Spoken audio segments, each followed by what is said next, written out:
ഇതൽച്ചിപ്പി വ്ളോഗ്സിൻ്റെ മറ്റൊരു വീഡിയോയിലേക്ക് സ്വാഗതം. ഞാനിപ്പോൾ ഉള്ളത് ഒരു ജ്വല്ലറിയിലാണ്. എൻ്റെ ഒരു 18 ക്യാരറ്റിൻ്റെ പൊട്ടിയ മാല ഉണ്ടായിരുന്നു. ഞാൻ ഇവിടെ നിന്ന് മേടിച്ചത് റിഗാലിയ, കടക്കിൽ റിഗാലിയയിലാണ് ഞാനിപ്പോൾ ഉള്ളത്.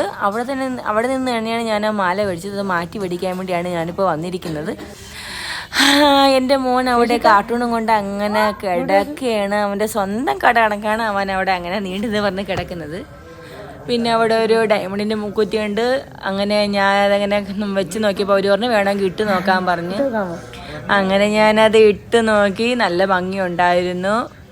പക്ഷെ എനിക്ക് കുറച്ച് വലുതാണത്. എനിക്കിങ്ങനെ വലുതായിട്ടിരിക്കുന്ന ഇഷ്ടമല്ല. എനിക്ക് കുറച്ച് ഒട്ടിയിരിക്കുന്നതാണ് എനിക്കിഷ്ടം.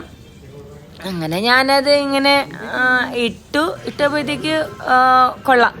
പക്ഷെ ഞാൻ റേറ്റ് ചോദിച്ചില്ലായിരുന്നു. റേറ്റ് ചോദിച്ചപ്പോഴത്തേക്ക് നല്ല റേറ്റ് വന്നു. കാരണം കല്ല് കൂടുതലുണ്ടായതുകൊണ്ട് റേറ്റും കൂടുതലാണ്.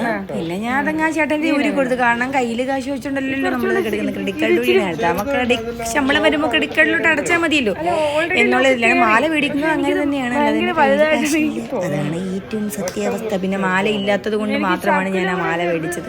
പിന്നെ ഊരി കൊടുത്ത് അത് കഴിഞ്ഞിട്ട് എൻ്റെ കയ്യിലൊരു വേറൊരു മൂക്കുത്തി ഉണ്ടായിരുന്നു. അത് കൊടുത്തിട്ട് വേണം ഇതെല്ലാം മേടിക്കാൻ. എന്നാലേ പൈസ നമുക്ക് കിട്ടത്തുള്ളൂ. പക്ഷെ കൊടുത്തപ്പം തുച്ഛമായ പൈസയെ എനിക്ക് കിട്ടിയുള്ളൂ. ഈ മാല എനിക്ക് വലിയായിട്ട് ഇഷ്ടപ്പെട്ടു. പക്ഷേ എനിക്കിത് മേടിക്കാൻ പറ്റിയില്ല. അവസാനം വേറെ സ്റ്റഡൊക്കെ നോക്കി. പിന്നെ അവസാനം മേടിച്ചത് ഈ മാലയാണ്. ഞാൻ നേരത്തെ നോക്കിയ മാല ഇച്ചിരി റേറ്റ് കൂടുതലായിരുന്നു. അപ്പോൾ ഇത് ഞാൻ എടുത്തു. അത് നല്ല ഭംഗിയായിരുന്നു. പക്ഷേ ഇതെനിക്ക് ഇഷ്ടപ്പെട്ടു. അവസാനം ഇതും കൊണ്ട് ഞാൻ വീട്ടിലോട്ട് പോയി. ഇത്രയൊക്കെ ഉള്ളൂ. ഇത് കടക്കിൽ റിഗാലിയ എന്നാണ്. ഇതാണ് റിഗാലിയ. ബൈ.